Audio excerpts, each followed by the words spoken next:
Il progetto parte dallo scorso anno, quindi da lontano l'azienda Binsula in rappresentanza per questo grande gruppo di imprenditori e di ingegneri sassaresi c'è Pierluigi Pinna. Il progetto che vi accompagna, la Sassari Calcio Latte Dolce, comincia a dare anche delle grandi soddisfazioni.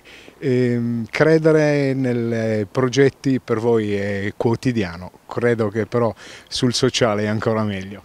Certo, diciamo che finalmente dopo al secondo anno stiamo iniziando a vedere i frutti di una programmazione importante che parte dal settore giovanile, dai più piccoli, fino ad arrivare alla prima squadra. Io li vedo come l'unica cosa perché sono sicuro che se si fanno delle strutture organizzate con persone serie e competenti, con un giusto mix tra giovani di talento e persone esperte, poi i risultati arrivano di conseguenza.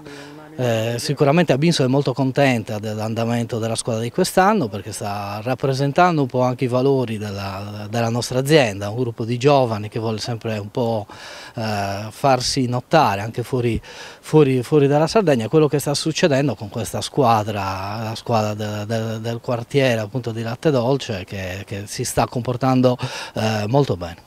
E vogliamo mettere a margine anche il discorso che vi lega a filo doppio ormai con la Sassari Calcio Latte Dolce, una start-up chiamata FuturLab si presenta al grande pubblico anche internazionale con uno studio particolareggiato addirittura sul rendimento dei calciatori. Significa avere una database importante per l'utilizzo vero e proprio della risorsa umana. Certo, sì, diciamo che nel 2018 abbiamo creato questa startup che si chiama FuturLab.